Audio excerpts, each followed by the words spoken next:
أعزائي مشاهدي قناة الصحة والجمال ومشاهدي برنامج رئيس التحرير القائد. احنا الآن بنشوف حدث ما بيتكررش كتير، وشايفين في الصورة دلوقتي متابعة عاصفة دانيال القادمة من ليبيا، وتحديدا مرت على منطقة السلوم ومحافظة مطروح، واحنا الآن في محافظة الإسكندرية وتحديدا بوسط البلد منطقة محطة الرمل. وشايفين الصورة زي ما انتم زي ما هي قدامكم كده، اختفاء تام لقلعة قايتباي من البحر.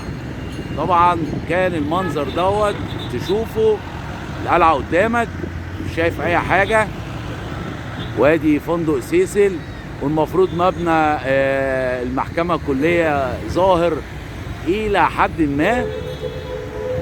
عاصفة باين ان هي شديدة، عاصفة دانيال، وبنقول ربنا يحفظ البلاد والعباد ويحفظ مصر يا رب. فانا كنت حابب ان انتوا تشوفوا المشهد كما هو الان. موضوع جديد، شايفين طبعا الشمس كأنها محبوسة، الشمس محبوسة.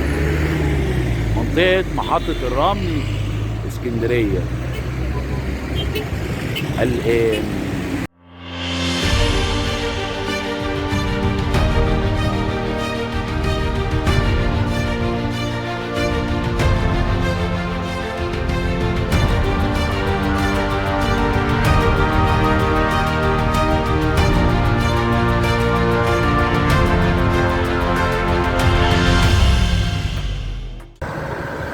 الإسكندرية الآن وأثناء عاصفة دانيال القادمة من دولة ليبيا الشقيقة.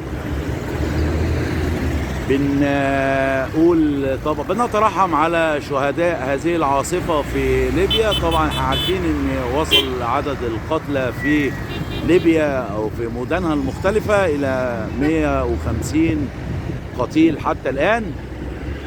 بنترحم على موتاهم وعلى شهداء هذه العاصفة، وبنقول اللهم احفظ البلاد والعباد، اللهم احفظ مصر،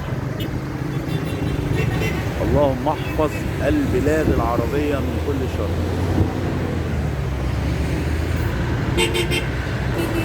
ناس طبعا طالعة على سور كورنيش اسكندرية بتتفرج على هذه المشاهد حية، ولا في دماغهم طبعا إعصار، ولا في دماغهم عاصفة، ولا في دماغهم دانيال.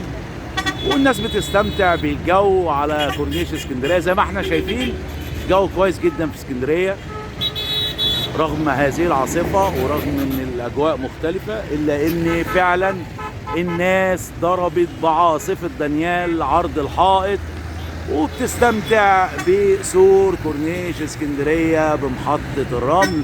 زي ما احنا شايفينهم قاعدين على سور الكورنيش ولا في دماغهم.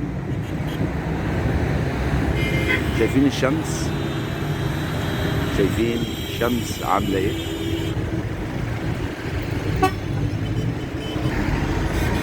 ببحث عن قلعة قايتباي مش لاقيها. يعني لو حد فيكم شايف معايا، ده مكان القلعة المفروض، ده المفروض مكان القلعة. طبعا احنا مش شايفين خالص، مش قادرين نحدد.